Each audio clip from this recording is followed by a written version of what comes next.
एक बार पुनः हाजिर हैं आप लोगों के बीच बायोलॉजी का अगला लेक्चर लेकर, जिसमें हम लोग पढ़ रहे हैं सेल ऑर्गेनिल्स यानी कोशिका के कोशिकांग। हम लोग ये स्टडी पिछले क्लास में कर रहे थे, तो उसके पहले शुरू करने के पहले हम लोग आप लोगों के मोटिवेशन के लिए कुछ चंद लाइनें कि यूं ही नहीं मिलती हौसलों की, यूं ही नहीं मिलती हौसलों की मंजिल, यूं ही नहीं मिलती हौसलों की मंजिल, एक जुनून सा दिल में जगाना पड़ता है।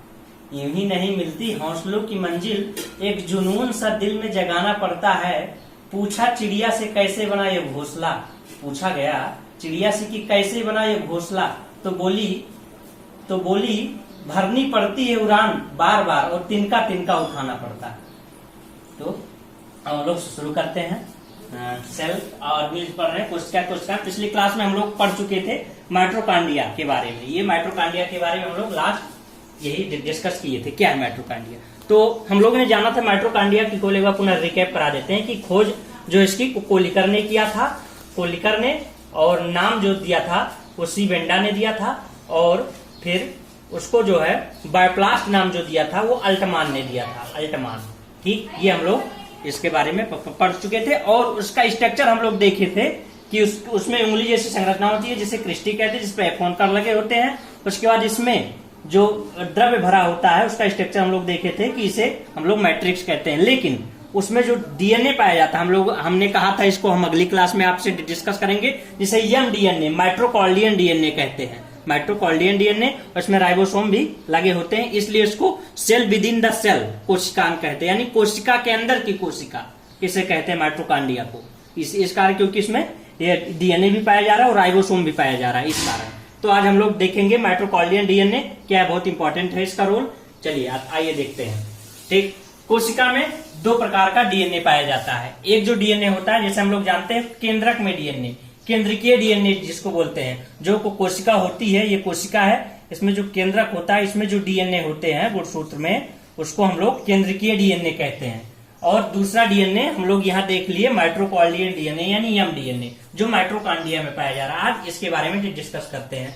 तो पहले देख लीजिए केंद्रकीय डीएनए क्या है, बस इतना आप यहाँ जान लीजिए कि ये केंद्रक में पाया जाता है। हम लोग केंद्रक आगे पढ़ेंगे तो बताएंगे इसके बारे में डिटेल, बस इतना जान लीजिए कि केंद्रक में पाया जाता है। और इसकी खोज फ्रेडरिक मिक्सचर ने किया था, फ्रेडरिक मिक्सचर ने किया था। और इसका जो है डबल हाइलेक्स, यानी इसके बारे में बताया कि ये दो हाइलेक्स होता है, यानी दो कुंडला मॉडल होती है, कुछ यूं स्ट्रक्चर इसकी होती है, एक कुंडल दो कुंडला मॉडल। इसको वाटसन एंड क्रिक ने बताया था सर्वप्रथम की डीएनए जो होती है केंद्रक में जो पाई जाती है वो डबल हाइलेक्स होती है।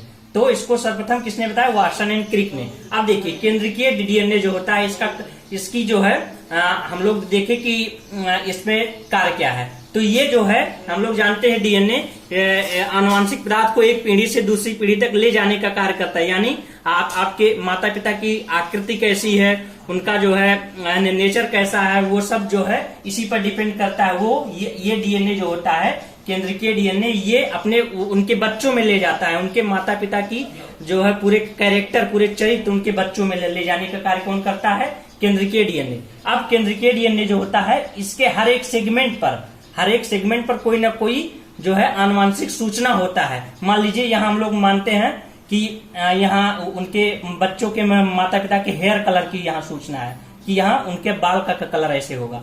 यहाँ मान लीजिए उनके ब्लड ग्रुप की सूचना है, और यहाँ मान लीजिए उनके जो है मान लीजिए हाइट की सूचना है कि उनके हाइट कैसी होगी। तो ये जो पार्ट होता है जहां पर कुछ न कुछ आनुवांशिक सूचना पाया जाता है, इसको जो है फंक्शनल डीएनए पार्ट कहते हैं। फंक्शनल यानी जो है डीएनए पार्ट, फंक्शनल यानी कार्यवाहक डीएनए, यानी जो है इस पर कुछ न कुछ जीन उपस्थित है, जिसे और डीएनए के जिस भाग पर जो है सूचना होता है उसे जीन कहते हैं। जीन की खोज सर्वप्रथम जोहानसन ने किया था, इसकी खोज जोहानसन ने किया था। ठीक, और इसको जो है यानी इन तीनों को जो है फंक्शनल कहेंगे, जहां पर आनुवांशिक सूचना होगी, लेकिन जहां पर नहीं होगा, जिस पार्ट में देखिए यहाँ नहीं पाया जा रहा है, यहाँ नहीं पाया जाता, तो इसको जंक डीएनए बोलते हैं, जंक डीएनए, ध्यान दीजिएगा। और इसको जहां पर आनुवांशिक सूचना होता है उसको फंक्शनल डीएनए बोलते हैं।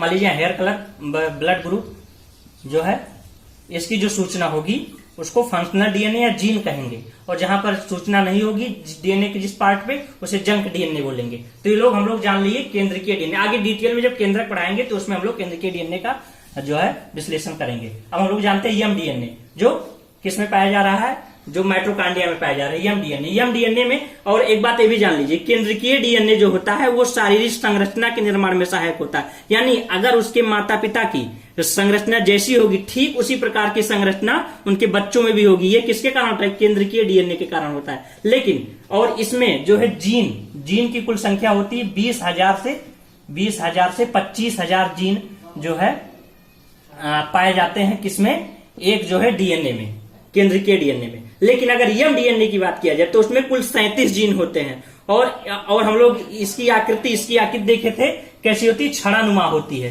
केंद्रीय डीएनए में। लेकिन अगर यम डीएनए माइटोकॉन्ड्रियल डीएनए की बात की जाए तो गोलाकार होती है, इसकी संरचना गोलाकार होती है। लेकिन अगर इसकी केंद्रीय डीएनए में तो छड़ाकार। ये दोनों डिफरेंट हो गया। अब हम लोग डिटेल में पढ़ ले माइटोकॉन्ड्रियल डीएनए क्या होता है। तो यम डीएनए शारीरिक संरचना में कोई भूमिका नहीं निभाता। यानी ये जो है उनके माता पिता कैसे होंगे, उनके हेयर कलर क्या होगा, ब्लड ग्रुप क्या होगा, ये उनके बच्चों में क्या होगा, उन सभी चीजों में यम डीएनए का कोई रोल नहीं होता। ये किसका कार्य होता है, ये केवल केंद्रीय डीएनए का कार्य होता है। फिर आगे जानेंगे फिर ये यम डीएनए की भूमिका क्या है। तो यह माइटोकॉन्ड्रिया के सामान्य गतिविधि में सहायक होता है। माइटोकॉन्ड्रिया जानते हैं ये कोशिका को ऊर्जा प्रदान करता है। कोशिका को जो है पावर हाउस जो कोशिका है, यानी वो उसको ऊर्जा प्रदान करता है। तो ये यम डीएनए उस ऊर्जा प्रदान करने में भी सहायक होता है। जैसे अगर इसकी खराबी हो जाए तो शरीर का जो व्यस्त अंग है, जैसे शरीर का जो सबसे बिजी अंग है यकृत, हमारी लंग्स हुआ, फेफड़ा हुआ, किडनी हुआ, मस्तिष्क हुआ, इन सभी के कार्य जो है प्रभावित होते हैं। अगर क्या खराब हो जाए, यम डीएनए अगर खराब हो जाए किसी का, और अगर यही यम डीएनए अधिक खराबी हो जाए तो वो अंग शरीर का फेल्योर हो, यानी काम करना बंद कर देता है। तब जो है इस कारण से यम डीएनए जो शरीर के सबसे बिजी अंग जो होते हैं वो जो है उसके सामान्य गतिविधियों में बहुत सहायक होता है। अब हम लोग जानेंगे कि यम डीएनए बच्चों यानी माता पिता से बच्चों में जाता कैसे है, इसके बारे में हम लोग जान ले। मान लीजिए ये कोई कोशिका है, ये कोई कोशिका है जिसको ओवम, स्पर्म की कोशिका है ये, स्पर्म। और ये एक कोशिका है ओवम की कोशिका, जिसमें 23 गुणसूत्र होते हैं, यानी 46 गुणसूत्र कुल मिला के होते हैं। ये ओवम यानी ये मेल की कोशिका है। मेल को ऐसे दर्शाते हैं और फीमेल की कोशिका को ऐसे दर्शाते हैं। ठीक, इसका ट्रिक यही होता है कि देखिए तीर चलाने का काम कौन करता था, भगवान राम। तो भगवान राम क्या थे, मेल थे। तो देखिए ये तीर का जो चिन्ह होगा ये मेल का होगा। ठीक, आगे देखिए इसमें मान लीजिए जो साइटोप्लाज्म, यानी हम लोग पढ़े थे साइटोप्लाज्म क्या होती है। साइटोप्लाज्म वो होता है कोशिका के स्थित सभी कोशिकांग, लेकिन केंद्रक को छोड़कर, कोशिका के स्थित सभी कोशिकांग केंद्रक को छोड़कर सभी को हम साइटोप्लाज्म जो है साइटोप्लाज्म की संज्ञा देते हैं, वो साइटोप्लाज्म होती है। मान लीजिए इसमें साइटोप्लाज्म को हम इस कलर से दर्शाए हैं, डैश डैश, उसमें गुड़े की कलर से, लेकिन इसमें साइटोप्लाज्म जो होगा हम लोग डैश डैश से दर्शाए हैं। आगे समझिएगा सही। अब जब आगे इन दोनों का निषेचन होगा, जो निषेचन होगा वो अब ये जो है ये इसमें केंद्रीय डीएनए पर पाया जा रहा है, इसमें दोनों में जो केंद्रीय डीएनए यानी ये डीएनए पाया जा रहा है। लेकिन साइटोप्लाज्म में हम लोग जानते हैं कि इसमें माइटोकॉन्ड्रिया पाया जाता है। साइटोप्लाज्म में कोशिका के सभी कोशिकांग पाए जाते हैं, लेकिन केंद्रक नहीं पाए जाते। या पिछली क्लास में हम लोग पढ़ चुके हैं। तो यानी इसमें जो है इस साइटोप्लाज्म में जो है आपका केंद्रक भी उपस्थित होगा, जिसमें आपका यम डीएनए पर पाया जाएगा। तो आगे हम देखेंगे ये जाता कैसे है बच्चों में। फिर ये जब फ्यूजन होगा दोनों का, यानी निषेचन फर्टिलाइजेशन होगा स्पर्म और ओवम का, तो आगे देखते हैं क्या होगा। फिर ये जो केंद्रीय डीएनए है, ये केंद्रीय डीएनए, ये माता ये आपका पिता का स्पर्म का जो कोशिका है, ये माता के ओवम की कोशिका है। तो ये 23 मिलकर कितने जोड़े 46 गुणसूत्र अपना बना लेंगे, जो एक सामान्य मनुष्य में 46 गुणसूत्र पाए जाते हैं। तो ध्यान दीजिएगा, जो केंद्रीय डीएनए होता है उसमें 23 गुणसूत्र माता से आते हैं और 23 गुणसूत्र पिता से आते हैं। कुल मिला के बच्चों में 46 गुणसूत्र तभी पाया जाता है। अब देखेंगे यम डीएनए किससे आता है। तो यम डीएनए देखिए हम लोग इसमें पढ़ चुके हैं कि डैश डैश साइटोप्लाज्म, किसका हम लोग चित्र दिखाए हैं, ये आपका ये स्पर्म का दिखाए हैं, स्पर्म का। लेकिन यहां पर जो आएगा हीलियम डीएनए यानी साइटोप्लाज्म, वो केवल माता से आएगा, माता से आता है।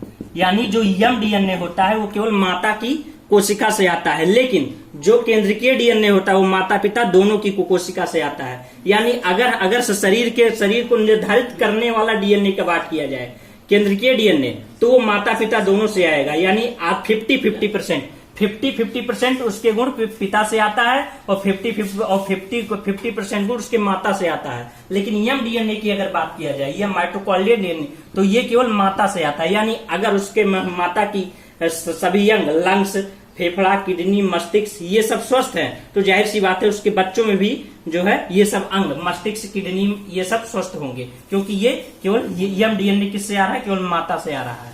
तो अगर पुत्र हो या पुत्री, उसमें यम डीएनए किससे पहुंचता है, ध्यान दीजिएगा, यम डीएनए किससे पहुंचता है, केवल माता की कोशिका से पहुंचता है।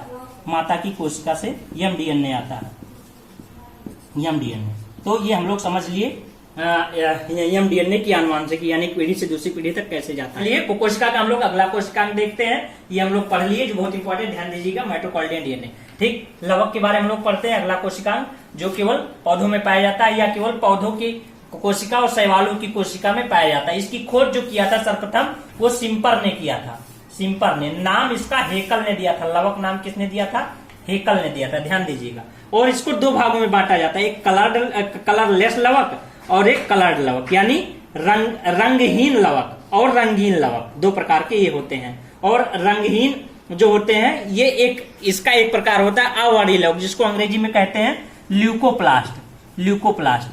और जो रंगीन लवक होता है, ये दो प्रकार का होता है, एक वर्णीय लवक होता है जिसको अंग्रेजी में कहते हैं क्रोमोप्लास्ट, और नंबर दूसरा जो होता है हरित लवक, इसको अंग्रेजी में कहते हैं क्लोरोप्लास्ट, CHLORO, क्लोरोप्लास्ट। ठीक, ध्यान दीजिएगा। अब एक एक के बारे में लोग अध्ययन करते हैं। नंबर पहला आइए, ल्यूकोप्लास्ट क्या है, यह पौधों की उन कोशिकाओं या पौधों के उन भागों की कोशिकाओं में पाए जाते हैं जो रंगहीन होते हैं, जो जिसमें कोई रंग नहीं पाया जाता, अर्थात जहां सूर्य का प्रकाश नहीं पहुंचता। तो जैसे जड़, तना, पत्ती, तना में उन भागों में पाए जाते हैं जहां पर सूर्य का प्रकाश नहीं पहुंचता। ठीक, इनका कार्य क्या है, इनका कार्य जो है पोषक तत्वों को संग्रह करने, मेनली कार्बोहाइड्रेट का संग्रह करने में सहायक होते हैं ल्यूकोप्लास्ट। अब अगला जानते हैं, सेकंड हम लोग क्रोमोप्लास्ट क्या है। क्रोमोप्लास्ट ये फूलों, फलों इत्यादि में पाए जाते हैं तथा हरे रंग को छोड़कर ये शेष सभी रंगों के होते हैं। अगर हरे रंग की बात की जाए तो हरे रंग केवल क्लोरोप्लास्ट से आएगा, बाकी सभी रंग क्रोमोप्लास्ट से आते हैं। और ये कीटों को आकर्षित करने में, कीटों को अपनी तरफ आकर्षित करके परागण में सहायक होते हैं, जिसके कारण हमें जो है फल मिलता है परागण के कारण। ठीक, आगे इसका एग्जाम्पल देखें कि क्रोमोप्लास्ट किस किस में पाया जाता है। तो सेब का लाल रंग जो होता है वो एंथ्रोसायनिन नामक क्रोमोप्लास्ट के कारण होता है। टमाटर का लाल रंग जो होता है वो लाइकोपिन नामक क्रोमोप्लास्ट के कारण होता है। और फिर मिर्च का लाल रंग जो होता है वो कैप्सेसिन नामक जो है क्रोमोप्लास्ट से होता है। और मिर्च का ध्यान दीजिए, अगर तीखापन पूछा जाए, तीखापन किसके कारण होता है, तो कैप्सेथीन नामक पिगमेंट के कारण होता है। यहाँ जो है अगर लाल रंग तो क्रोमोप्लास्ट, लेकिन अगर जो तीखापन तो ये पिगमेंट कैप्सेथीन है। ठीक, जो चुकंदर का जो होता है वो विटामिन होता है, विटामिन के कारण जो होता है। और गाजर का सुनहरा पीला रंग जो होता है वो कैरोटीन नामक वर्णक के कारण होता है, क्रोमोप्लास्ट के कारण होता है। फिर पपीता का सुनहरा पीला रंग जो है कैरिका जेंथिन के कारण होता है। हल्दी का अगर पीला रंग देखा जाए तो एंथ्रोफिल के कारण होता है। ठीक, इसलिए हम लोग जान लिए। आगे जो है हम लोग जानेंगे हरित लवक, इसके बारे में हम लोग छोड़ रहे हैं, अगली क्लास में देखेंगे हरित लवक क्रोमोप्लास्ट क्या है, जिसके कारण पौधे भोजन बनाते हैं, क्लोरोफिल इसमें पाया जाता है। नेक्स्ट क्लास में देखेंगे। धन्यवाद।